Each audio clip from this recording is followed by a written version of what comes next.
ability and power to study. If possible, the student or disciple should reward the spiritual master with the remuneration the spiritual master requests. And then,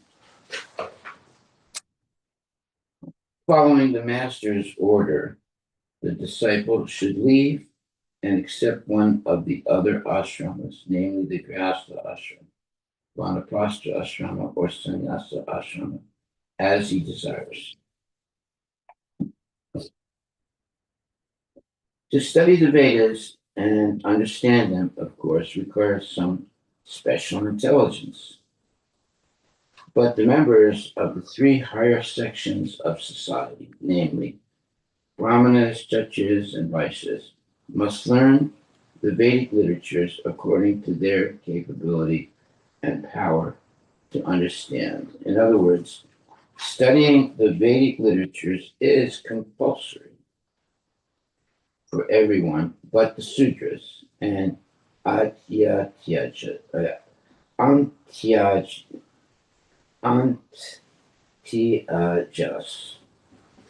The Vedic literature gives the knowledge that can lead one to understand the absolute truth. Brahman, Paramatma, or Bhagavan. Gurukula, or the reformatory educational institution, should be used only to understand Vedic knowledge. At the present time, there are many educational institutions for training and technology, but such knowledge has nothing to do with understanding of the absolute truth. Technology, therefore, is meant for the Sudras, whereas the Vedas are meant for the Dvijas, the twice born. Consequently, this verse states, Dvijo Ditya Vabudaya Cha Trayam Sango Panish Adam. At the present time, in the age of Kali, practically everyone is a Sudra and no one is a Dvija, or twice born. Therefore, the condition, when it says twice born, he's first born in his family, but his second birth is by initiation, by a bona fide guru. At the present time, in the age of Kali, practically everyone is a Sudra and no one is a Dvija. Therefore, the condition of society has very much deteriorated. Another point to be observed from this verse is that from the brahmachari ashrama, one may accept the sannyasa ashrama, the vanaprastha ashrama, or the grihastha ashrama. It is not compulsory for the brahmachari to become a grihastha, because the ultimate aim is to understand the absolute truth. There is no necessity of going through all the different ashrams. Thus, one may proceed to the sannyasa ashram directly from the brahmachari ashram. Srila Bhaktisiddhanta Saraswati Thakur accepted the sannyasa ashrama directly from the brahmachari ashram. In other words, His Divine Grace Bhaktisiddhanta Saraswati Thakur did not think it compulsory to accept the Grihastha ashram or Vanaprastha ashram. Text 15. One should realize that in the fire, in the spiritual master, or in one's self, and in all other living entities, in all circumstances and conditions, the Supreme Personality of Godhead, Vishnu, has simultaneously entered and not entered. He is situated externally and internally as the full controller of everything. Well, that's also a definition of Krishna. Purport: realization of the Supreme Personality of Godhead, Supreme Personality of Godhead's omnipresence, meaning His presence everywhere, is the perfect realization of the absolute truth, to be attained through the study of the Vedic literatures. As stated in Brahma Samhita 5.35, Andantara sta paramanu chayantas chayantara stam. The Lord is situated within the universe, within the heart of every living entity, and also within the atom. We should understand that whenever the Supreme Personality of Godhead is present, He is present with all His paraphernalia, including His name, form, associates, and servants. The living entity is part and parcel of the Supreme Personality of Godhead, and thus one should understand that since the Supreme Lord has entered the atom, the living entities are also there. One must accept the inconceivable quality of the Supreme Personality of Godhead, for no one can understand from the material point of view how the Lord is all pervasive and yet is situated in His own abode. Well, yeah, that is not easy to understand. Yet is situated in His own abode, Goloka Vrindavan. This realization is possible if one strictly follows the regulative principles of ashram, brahmachari, vihasta, vanaprastha, and sannyasa.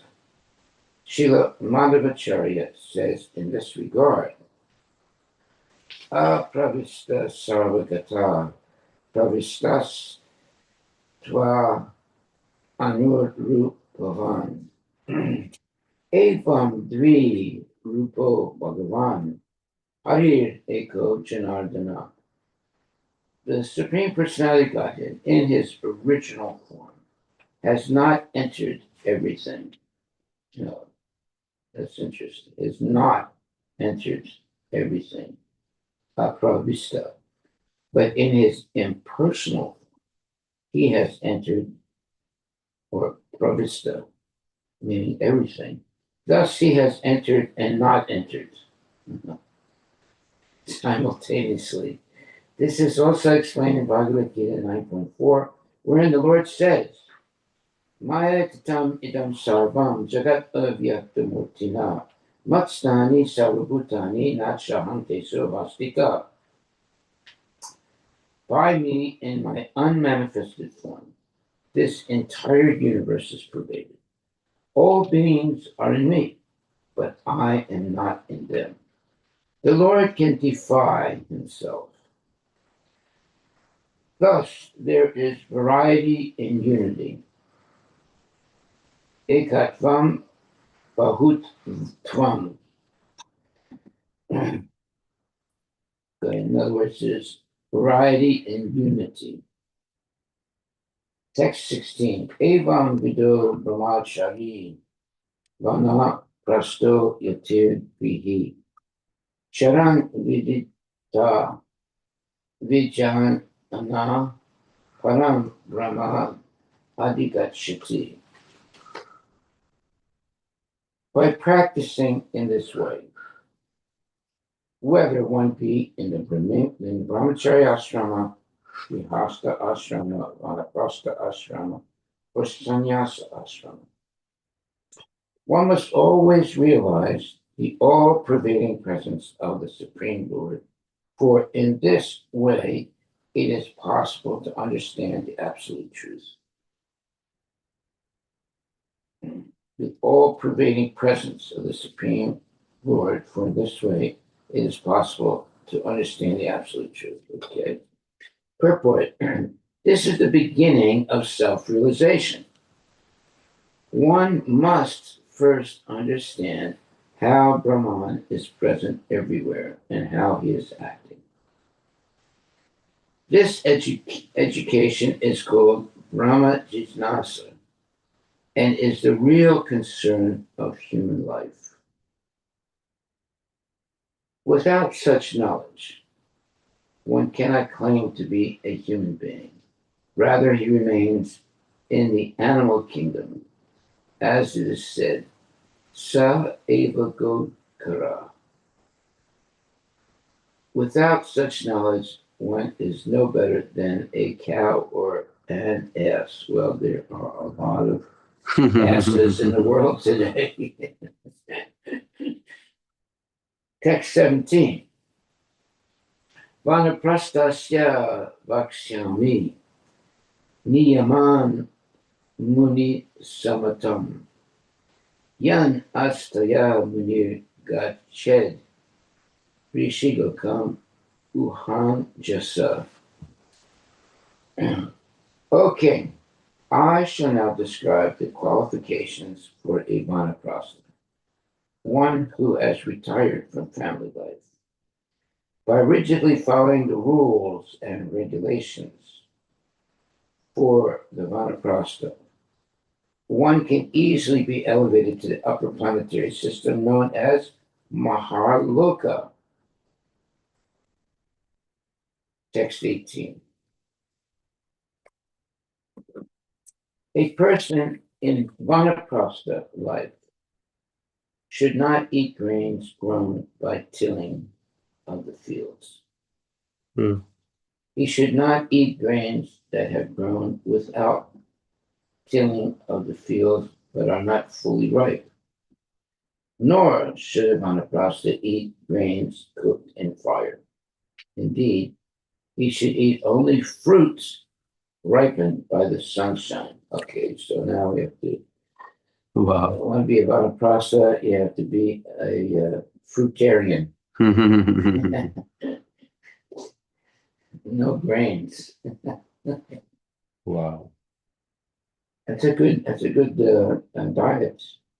Being a fruitarian, a very good diet. Text 19. A vanaprastha should prepare cakes to be offered and sacrificed from fruits and grains grown naturally in the forest. When he obtains some new grains, he should give up his old stock of grains.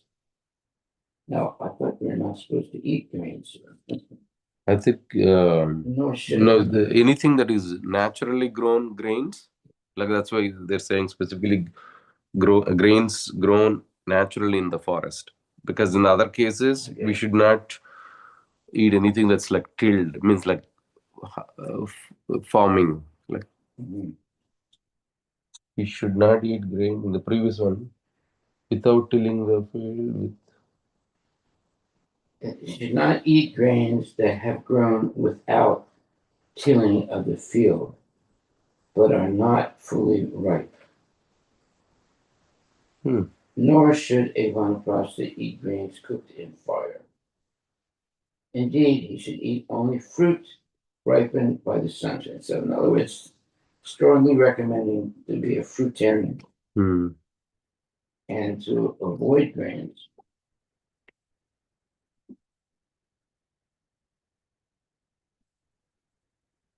Because it says here, he should also not eat grains that have grown without tilling of the field, but are not fully ripe.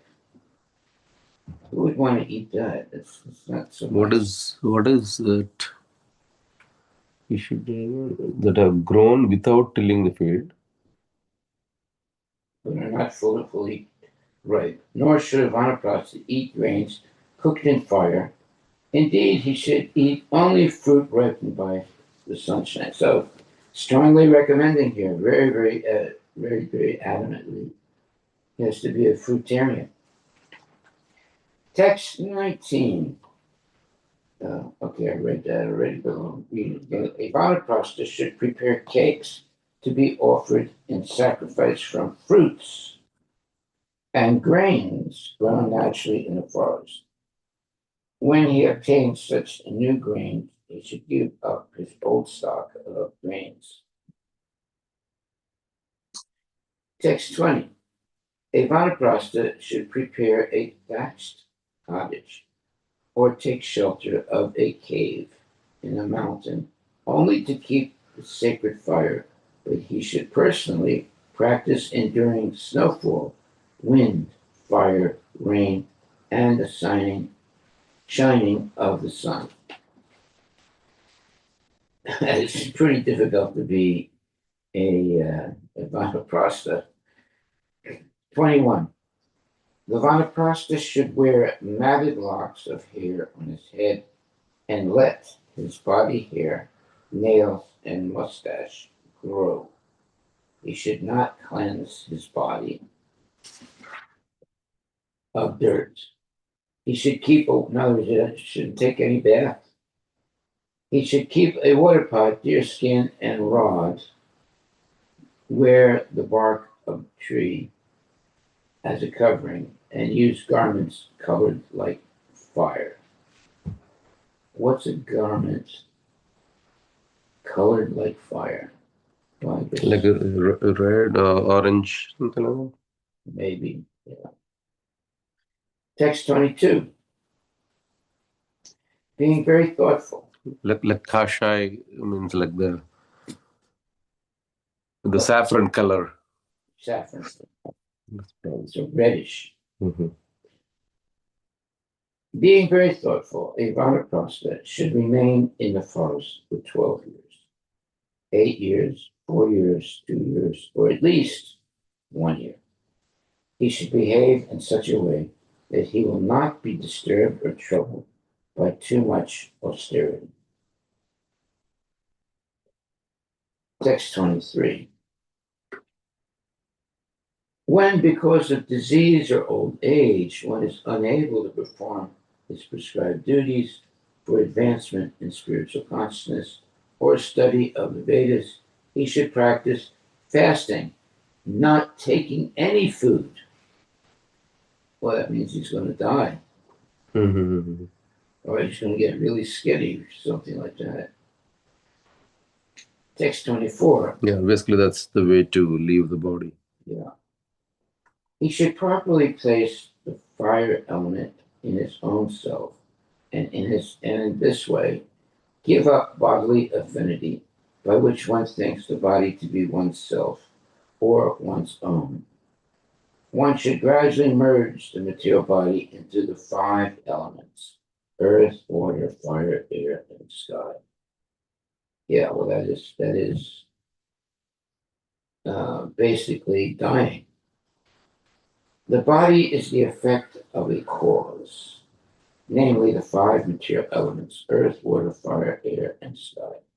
In other words, one should know perfectly well that the material body is nothing but a combination of the 5 elements. This knowledge constitutes the merging of the material body and the 5 material elements.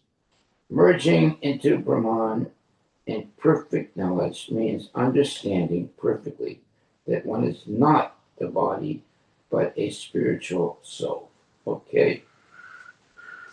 That makes sense. Text 25. A sober, self-realized person who has full knowledge should merge the various parts of the body in their original sources. Holes in the body are caused by the sky. The process of breathing is caused by the air. The heat of the body is caused by fire, and semen, blood, and mucus are caused by water. The hard substances like skin, muscle, and bone are caused by earth. In this way, all the constituents of the body are caused by various elements, and they should be merged again into those elements.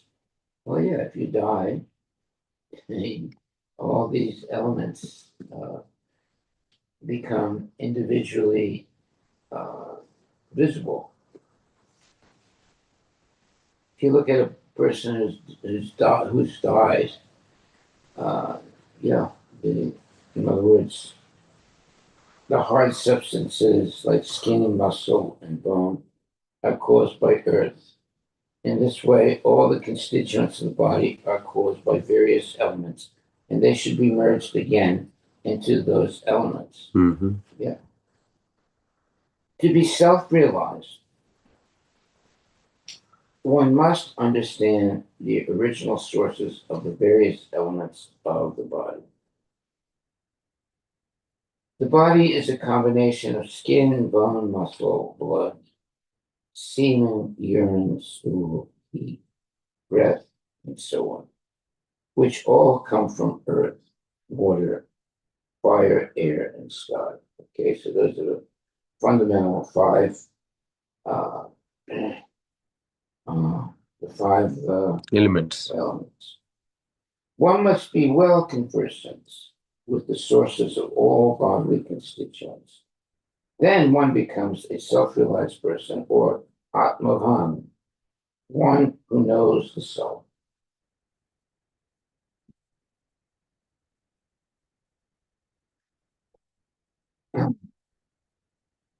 Text 26 to 28. Thereafter, the object of speech, along with the sense of speech, the tongue, should be bestowed upon fire. Oh, that's going to burn that way. Mm.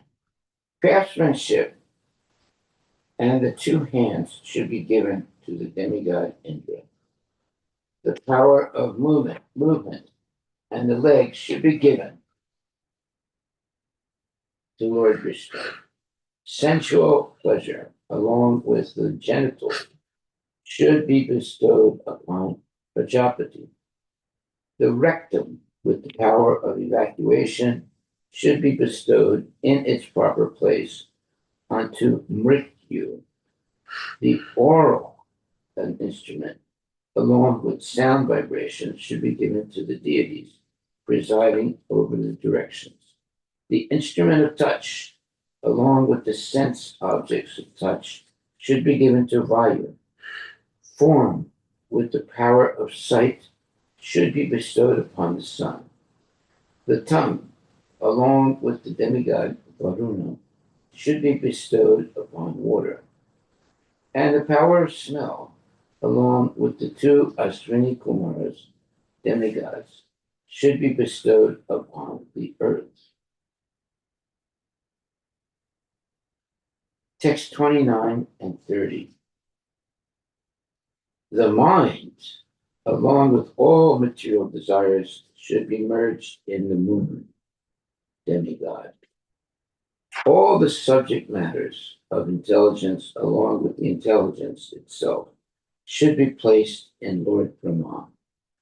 False ego, which is under the influence of the material modes of nature, and which induces one to think, I am this body, and everything connected with this body is mine, should be merged along with the material activity. In Rudra, the predominating deity of false ego. Material consciousness, along with the goal of thought, should be merged in the individual living being and the demigods.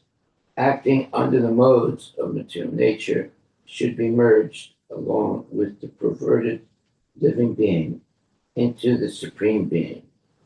The earth should be merged in water, water in the brightness of the sun, this brightness into the air into the sky into the false ego into the total material energy, the total material energy into the unmanifested ingredients, the pradhana feature of the material energy, and at last, the ingredient feature of material manifestation into the super soul.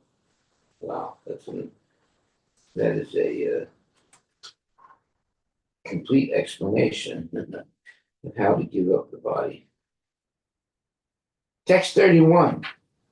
When all the material designations have thus merged into their respective material elements, the living beings, who are all ultimately completely spiritual, being one in quality with the Supreme Being, should cease from material existence, as flames cease when the wood in which they are burning is consumed. When the material body is returned to its various material elements, only the spiritual being remains. This spiritual being is Brahman and is equal in quality with the Parabrahman. Thus end the Bhaktivedanta purports of the seventh canto, 12th chapter of the Srimad Bhagavatam, entitled The Perfect Society for Spiritual Classes. In other words, if you give up your body, which is made up of material elements, then you are spiritually situated in the soul. Right now, the soul is covered by the material body. So basically, what they're saying here is when all the material designations have thus merged into their respective material elements, the living beings, who are all ultimately completely spiritual, being one in quality with the Supreme Being, should cease from material existence. As flames cease when the wood in which they are burning is consumed. When the material body is returned to its various material elements, only the spiritual being remains. This spiritual being is Brahman and is equal in quality with Parabrahman. So, in other words, when your material body is completely, eliminated, and there's only your soul, then you are on the level of Brahman. So you don't really die. You get rid of everything that's unnecessary. Okay, chapter 13. The behavior of a perfect person. This 13th chapter describes the regulative principles for sannyasis and also describes the history of an avaduta. An avaduta is a pure devotee, but he acts like he's crazy. He doesn't bathe and acts as if he's crazy, basically. It concludes with a description of perfection for the student in spiritual advancement. Sri Narada Muni has been describing symptoms of various ashramas and varnas. Now, in this chapter, he specifically describes the regulative principles to be followed by sannyasis. After retiring from family life, one should accept the status of vanaprastha, in which he must formally accept the body as his means of existence, but gradually forget the bodily necessities of life. In other words, basically you're going to stop eating and taking care of the body. After vanaprastha life, having left home, one should travel to different places as a sannyasi, without bodily comforts and free from dependence on anyone with respect to bodily necessities. One should travel everywhere, wearing almost nothing or actually walking naked. Without association with ordinary human society, one should beg alms and always be satisfied in himself. One should be a friend to every living entity and be very peaceful in Krishna consciousness. A sannyasi should travel alone in this way, not caring for life or death, waiting for the time when he will leave his material body. He should not indulge in unnecessary books or adopt professions like astrology. That's very good. Nor should he try to become a great orator. He should also give up the path of unnecessary argument and should not depend on anyone under any circumstances. He should not try to allure people into becoming his disciples, just so that the number of his disciples may increase. He should give up the habit of reading many books as a means of livelihood, and he should not attempt to increase the number of temples and mattas. Oh, that's what I wanted to do. The number of temples and mattas, or monasteries. When a sannyasi thus becomes completely independent, peaceful, and equipoised, he can select the destination he desires after death and follow the principles by which to reach that destination. Although fully learned, he should always remain silent, like a dumb person, and travel like a restless child. In this regard, Narada Muni described a meeting between Prahlada and a saintly person who had adopted the mode of life of a python. That means he's just sitting on the ground with his mouth open. He doesn't try to eat, but if something falls into his mouth, then he'll eat. Mm. So in other words, he's just sitting there with his mouth open. If something falls into his mouth, then he'll eat it. If nothing falls into his mouth, it doesn't eat anything. So he who had adopted the mode of life of a python in this way, he described the symptoms of a paramahamsa. A person who has attained the paramahamsa stage knows very well the distinction between matter and spirit. He is not at all interested in gratifying the material senses, for he is always deriving pleasure from devotional service to the Lord. He is not very anxious to protect his material body. Being satisfied with whatever he attains by the grace of the Lord, he is completely independent of material happiness and distress. And thus, he is transcendental to all regulative principles. Sometimes he accepts severe austerities, and sometimes he accepts material opulence.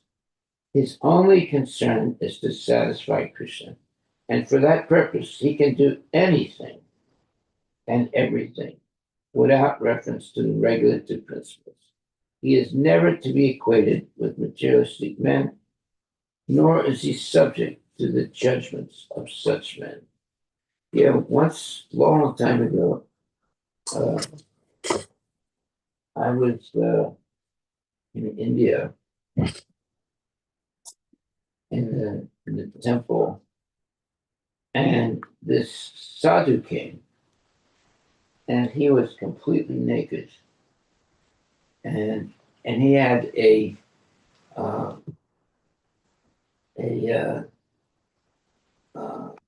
his genitals were pierced by some kind of metal pointed thing, right? So in other words, I don't know how he could commit. He could have how he could pee, you know, and he walked into the temple, and the temple authorities did not force him to leave. They accepted the fact that he was a genuine sadhu, engaged in severe type of tapasya. He also had one arm up like this, and he always kept it up. He never put his arm down. Even when he slept with his arm up. So he was doing some severe type of tapasya. Wow. So he's not using one hand at all, Yeah. and not only using, but is Yeah, putting it up. and I think he might have purposely broken some bones so that his arm would never come down. Hmm. I don't know if he actually broke them, but his arm would never come down. He's always like this, even when he slipped.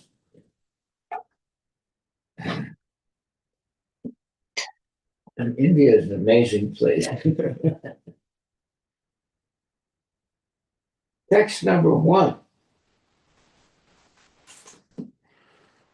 Sir Sri Narada Muni said, a person able to cultivate spiritual knowledge should renounce all material connections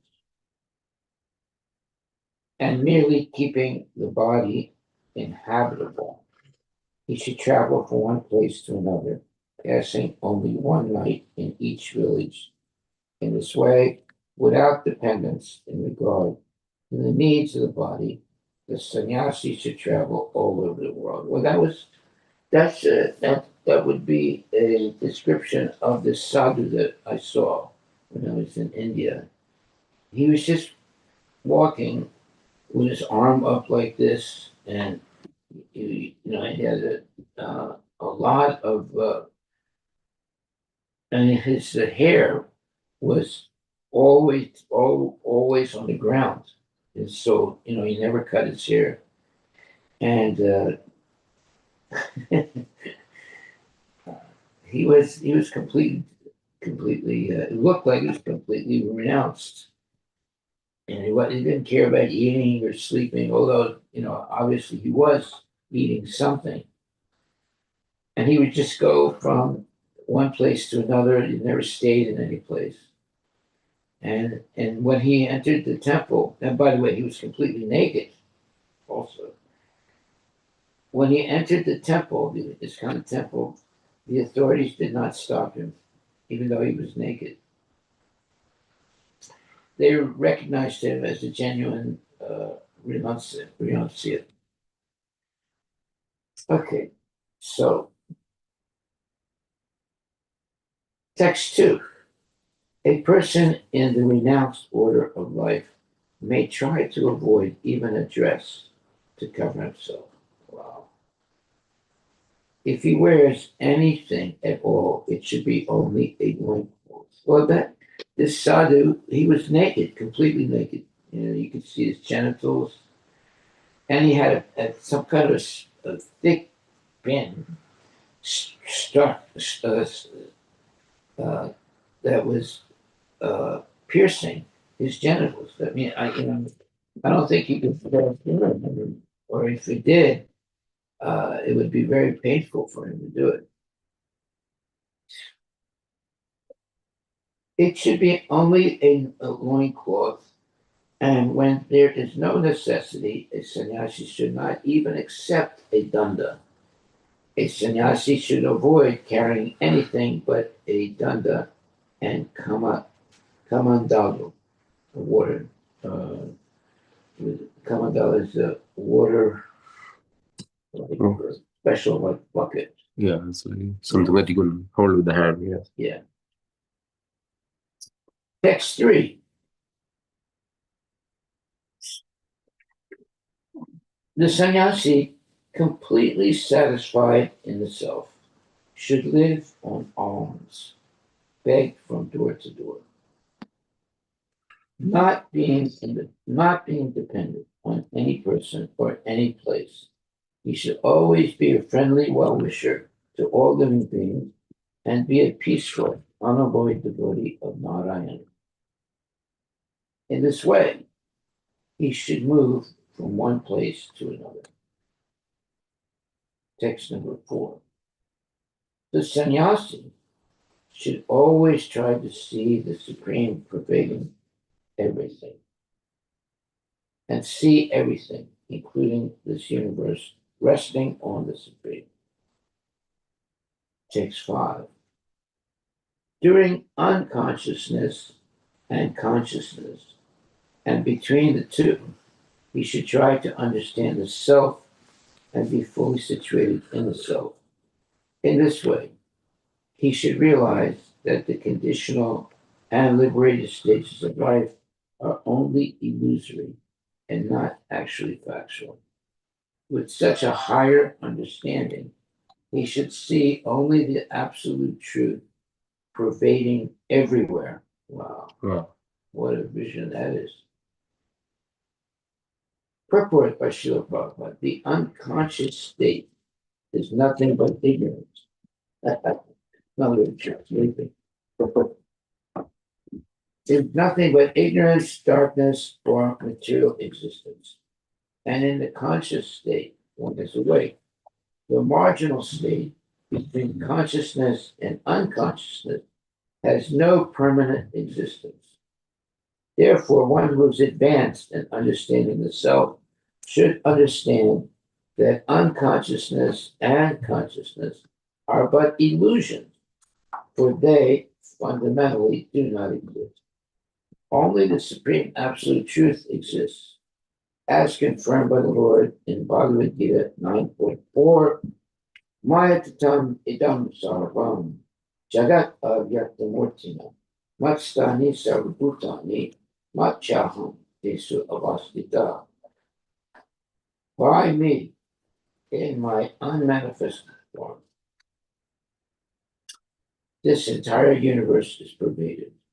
All beings are in me, but I am not in them.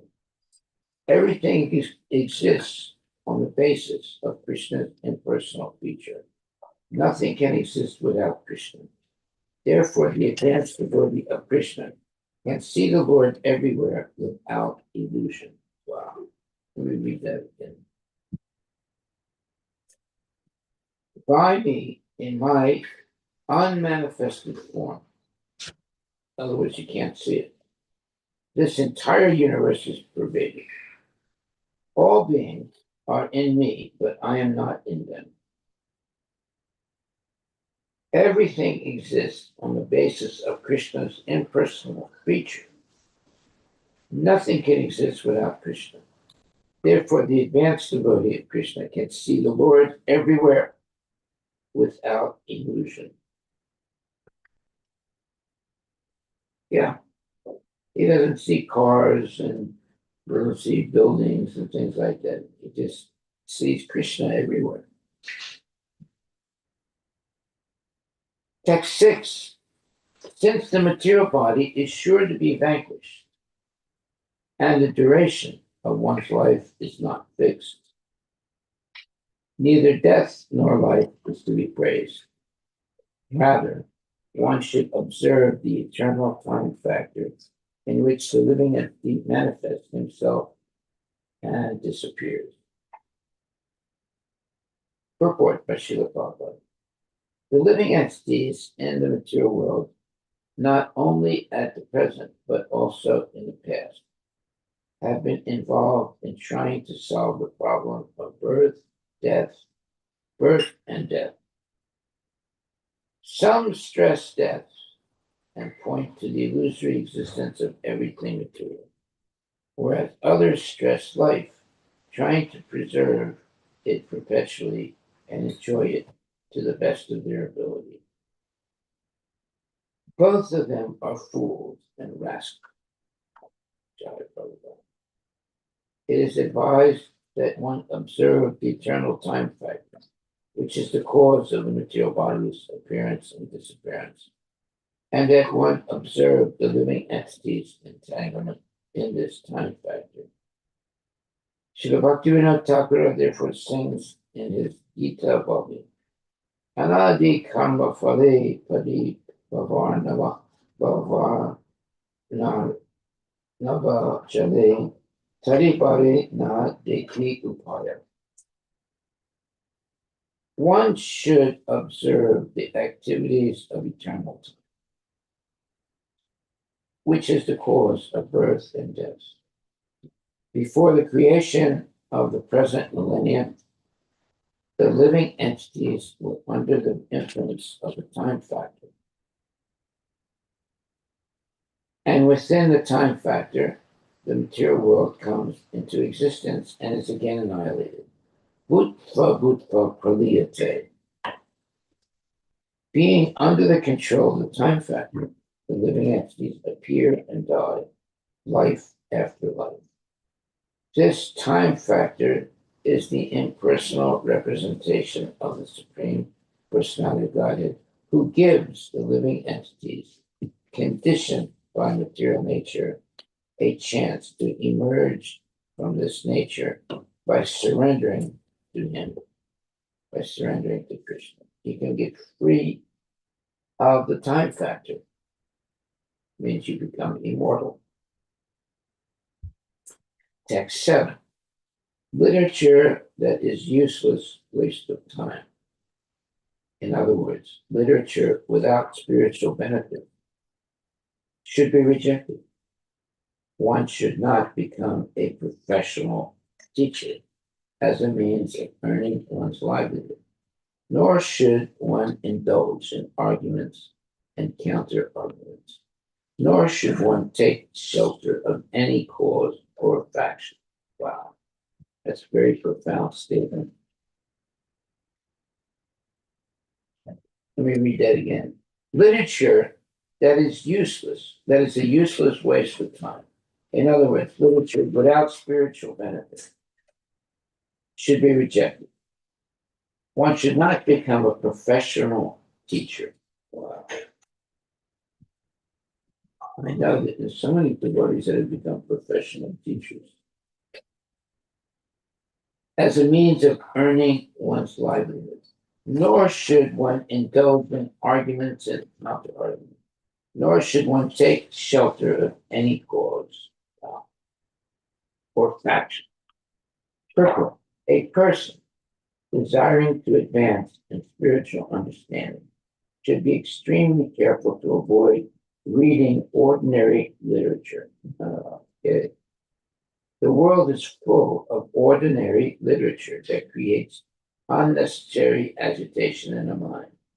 Such literature, including newspapers, drama, novel, and magazines, is factually not meant for advancement in spiritual knowledge. Indeed, it has been described as a place of enjoyment for crows. Tad Vyasam Tirthaman. Anyone advancing in spiritual knowledge must reject such literature. Furthermore, one should not concern oneself with the conclusions of various logicians or philosophers. Of course, those who preach sometimes need to argue with contentions of opponents. But as much as possible, one should avoid an argumentative attitude. In this connection, Srila Madhvacharya says, Aprayojana paksham na samshrayet, and so forth. 1 second. There is no need to take shelter of unnecessary literature or concern oneself with many so-called philosophers and thinkers. Actually, it's not thinkers, it's stinkers, who are useless for spiritual advancement. Nor should one accept a disciple for the sake of fashion or popularity. One should be callous to these so-called shastras, neither opposing nor favoring them, and one should not earn money. One should not earn one's livelihood by taking money for explaining Shastra. A sannyasi must always be neutral and seek the means of advance in spiritual life, taking full shelter under the lotus feet of the Lord. It's a very profound statement. Text number 8. Yeah, there are many sadhus who, when someone offers them money, they say, no. I don't take money, but you can give it to my brahmachari. He'll take the money. The whole thing's a hoax. Text number 8. A sannyasi must not present allurements of material benefits to gather many disciples. Okay, a sannyasi must not present allurements of material benefits to gather many disciples. So you shouldn't do any of these tricks, like produce some kind of ash in his hand, or do different tricks. He must not present allurements of material benefits to gather many disciples, nor should he unnecessarily read many books or give discourses as a means of livelihood. Wow. He must never attempt to increase material opulences unnecessarily. Wow. Now we're getting to the nitty gritty of what it means to be a sadhu. The so-called swamis and yogis generally make disciples by alluring them with material benefits. There are many so-called gurus who attract disciples by promising to cure their diseases. That's another one. Or increase their material opulence by manufacturing gold. These are lucrative allurements for unintelligent men. A sannyasi is prohibited from making disciples through such material allurements. Very important.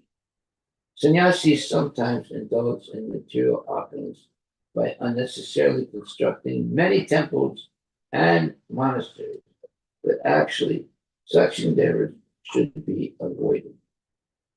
Temples and monasteries should be constructed for the preaching of spiritual consciousness or Krishna consciousness, not to provide free hotels for persons who are useful for neither material nor spiritual purposes. In other words, they're not useful at all. Temples and monasteries should be strictly off limits to worthless clubs of crazy men. I like this statement. Worthless clubs of let's say crazy men. In the Krishna consciousness movement, we welcome everyone who agrees at least to follow the movement's regulative principles. No illicit sex, no intoxication, no meat eating, and no gambling. In the temple and monastery, gatherings of unnecessary, rejected, lazy fellows should be strictly disallowed. Wow. Unnecessary, rejected, lazy fellows should be strictly disallowed. The temples and monasteries should be used exclusively by devotees who are serious about spiritual advancement in Krishna consciousness. Srila Vishwanatha Chakravarti Thakura explains the word Arambam as meaning Matadi Vyaparan, which means attempts to construct temples and monasteries. The first business of the sannyasi is to preach Krishna consciousness. But if, by the grace of Krishna, facilities are available, then he may construct temples and monasteries to give shelter to the serious students of Krishna consciousness. Otherwise, such temples and monasteries are not needed.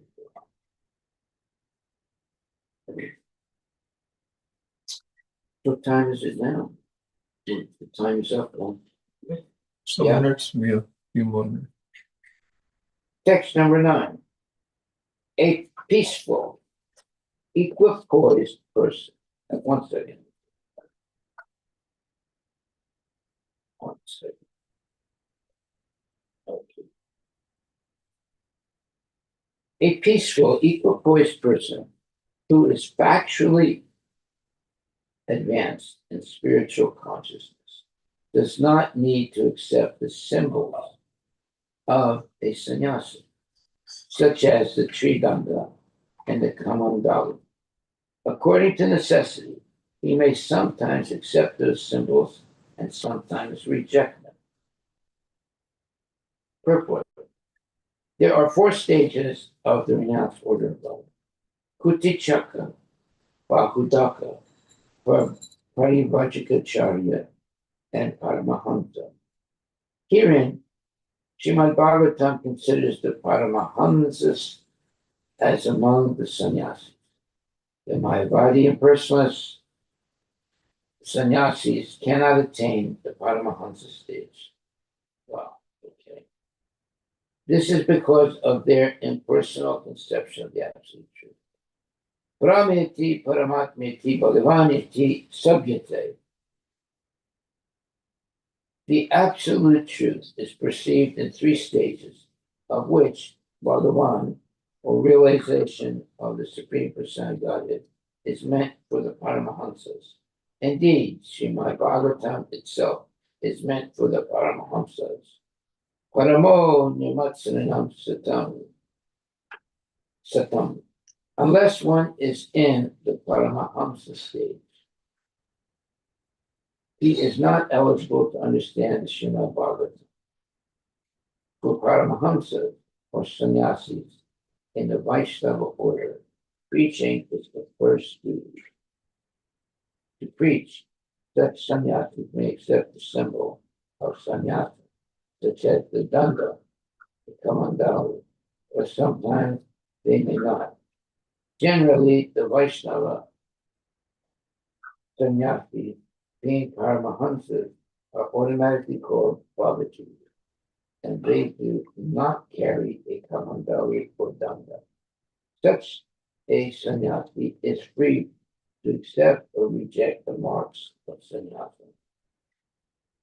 His only thought is, where is there an opportunity to spread Krishna consciousness? Sometimes the Krishna consciousness movement sends its representative sannyasis to foreign countries, where the danda and kamandalu are not very much appreciated. We send our preachers in ordinary dress to introduce our books and philosophy. Our only concern is to attract people to Krishna consciousness. We may do this in the dress of a sannyasi or in the regular dress of gentlemen. Our only concern is to spread interest in Krishna consciousness. Yeah. They can just be dressed in normal clothing, but still go about preaching. Text 10. Although a saintly person may not expose himself to the vision of human society, by his behavior, his purpose is disclosed. To human society, he should present himself like a restless child, and although he is the greatest thoughtful orator, he should present himself like a dumb man. Wow. What was he saying? Like a dumb man. I forget the name. Okay. Purport: a great personality is very much advanced in Krishna consciousness, may not expose himself by the signs of a sannyasi. To cover himself, he may live like a restless child or a dumb person, although he is the greatest orator or poet. Text 11. As a historical example of this, learned sages recite the story of an ancient discussion between Prahlad Maharaj and a great saintly person who was feeding him like a python. Who was feeding himself like a python. That means that he was just sitting somewhere or laying down somewhere with his mouth open. And if something entered in his mouth, he would eat it. Let's see what this says. The saintly person met by Prahlad Maharaj was undergoing a Ajagara Riti, the living conditions of a python, which does not go anywhere but sits in one place for years and eats whatever is automatically available. Prahlada Maharaja, along with his associates, met this great saint and spoke to him as follows. So, he doesn't go anywhere, but sits in one place for years and eats whatever is automatically available. In other words, anything that enters into his mouth. Prahlad Maharaj, along with his associates, met this great saint and spoke to him as follows. Prahlad Maharaj, the most dear servitor of the Supreme Personality Godhead, once went out touring the universe with some of his confidential associates just to study the nature of saintly persons.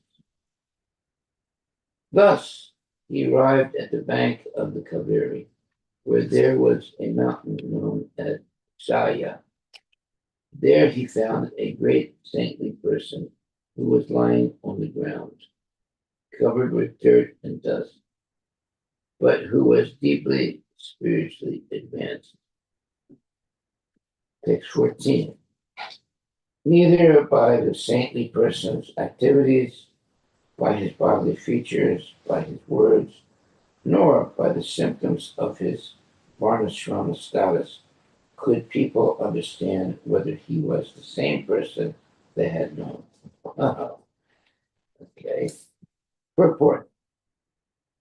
The inhabitants of that particular place on the bank of the Kaveri in the valley of the mountain known as Asaya were unable to understand whether that saint was the same man they had known. It is therefore said, Vaishnavera Kriya Muta Vichne Na Pujaya.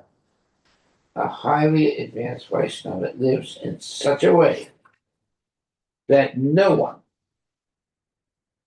can understand what he is or what he was, nor should attempts be made to understand the past of a Vaishnava. Without asking the saintly person about his previous life, Prahlada Maharaj immediately offered him respectful obeisances. Yeah, even Prabhupada, he was asked, who he was in his previous life. And we can look it up. I think he claimed that he was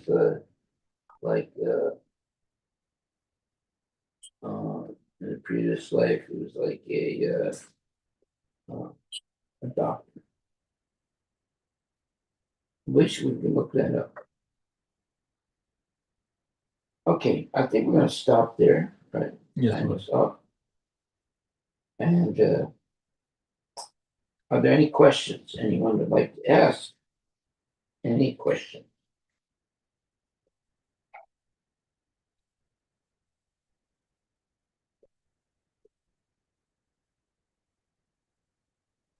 Hare Krishna Guru Maharaj, please accept my humble obeisances. All glories to Srila Prabhupada.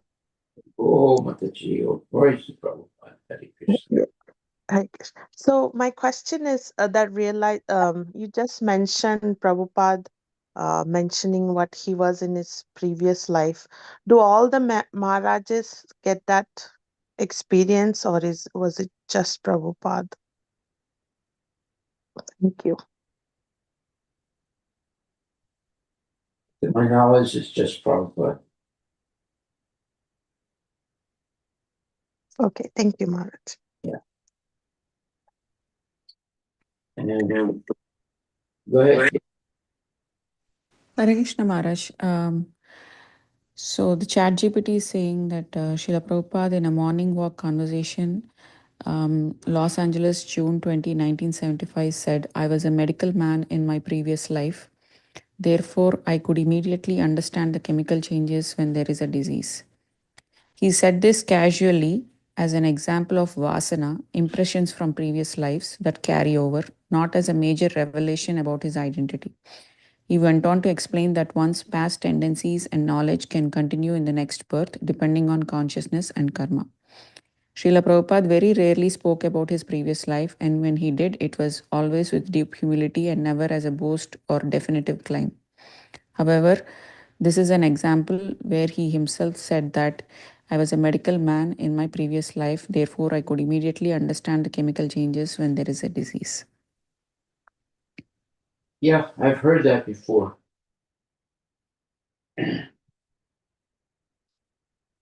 Does that give us an understanding who Prabhupada is? No.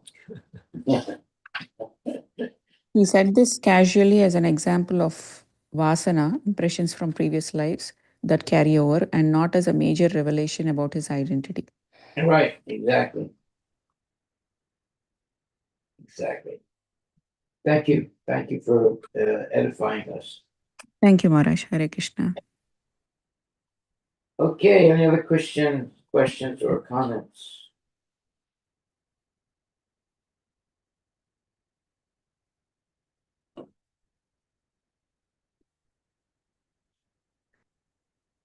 So Maharaj, one question. Well, wait a minute, one second. It says here,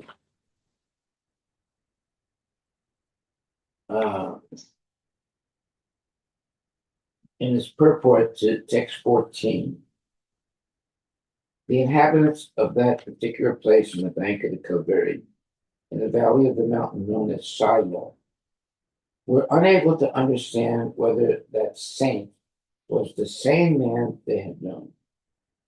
It is therefore said, Vaishnaverha Kriya Mutra Vichne Na Pujaya. A highly advanced Vaishnava lives in such a way that no one can understand what he is or what he was, nor should attempts be made to understand the past of a Vaishnava. Without asking the saintly person about his previous life, Prahlada Maharaj immediately offered him respectful obeisances. Okay, so there's something, let's say, wrong about asking the past of a Vaishnava in his previous life. So that's where it says here, a highly advanced Vaishnava lives in such a way that no one can understand what he is or what he was, nor should attempts be made to understand the past of a Vaishnava. There it is. Nor should attempts be made to understand the past of a Vaishnava. Without asking the saintly person about his previous life, Prahlad Maharaj immediately offered him respectful obeisances. Sometimes I've heard that people ask Prabhupada who he was in a previous life. And he mentioned something like a doctor. But it's not, you're not really supposed to ask questions like that. Without asking the saintly person about his previous life, Prahlad Maharaj immediately offered him respectful obeisances. Nor should attempts be made to understand the past of a Vaishnava. There it is. Very interesting.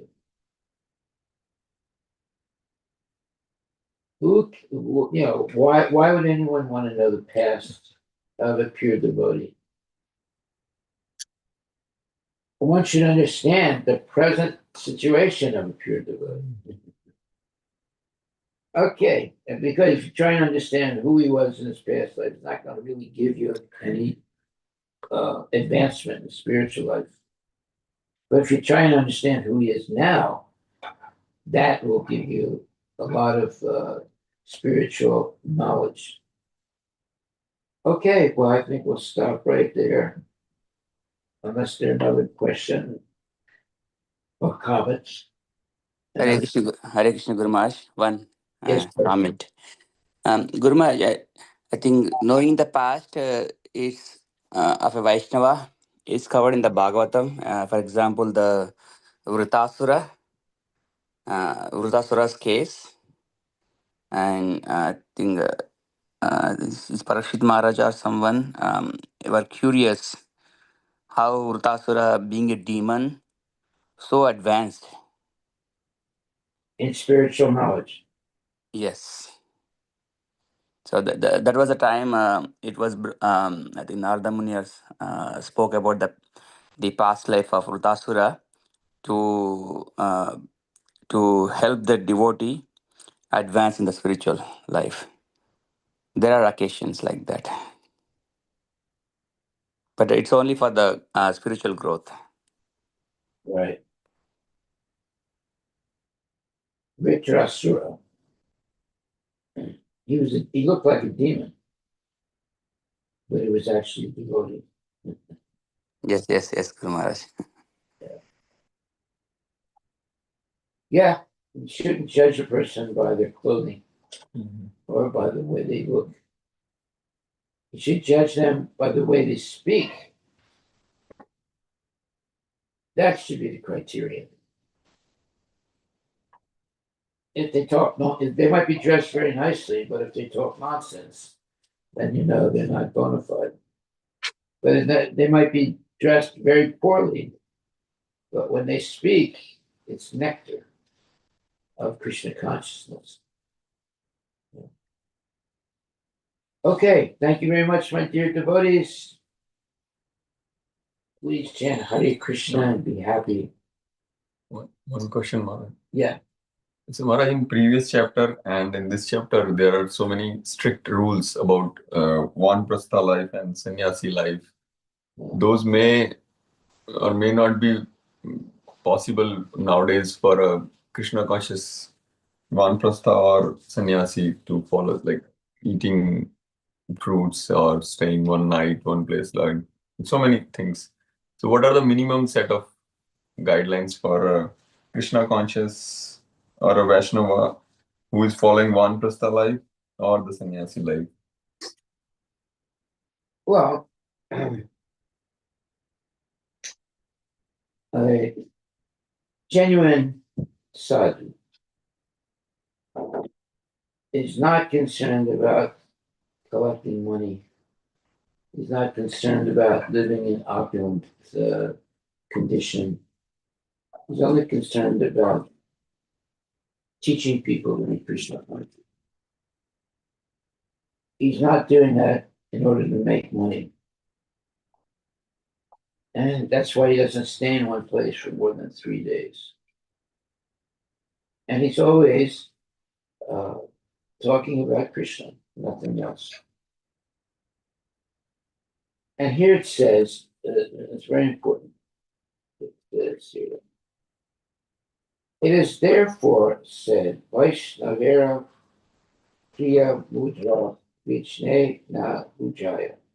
A highly advanced Vaishnava lives in such a way that no one can understand what he is or what he was, nor should attempts be made to understand the past of a Vaishnava without asking the saintly person about his previous life. Prahlad Maharaj immediately offered him respectful obeisance. Yeah, so you don't have to do, you don't have to try and understand, what's the previous life of this person. What's important is that this person is a pure devotee. So that's what it says here. Nor should attempts be made to understand the past of a Vaishnava without asking the saintly person about his previous life. Prahlad Maharaja immediately offered him respectful obeisances. Haribol.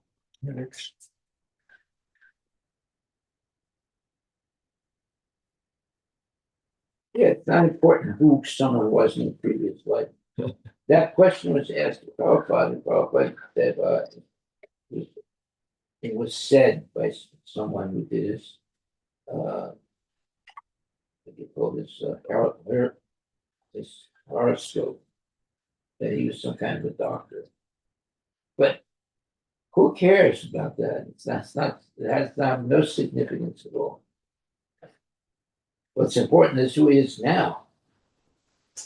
Okay, well, thank you very much, my dear devotees. Please chant Hare Krishna always, every day, every minute, always, and every second, be thinking of Krishna, chanting Hare Krishna, hearing about Krishna, always be Krishnized and be happy. All glories to Srila Prabhupada and Ki Jai.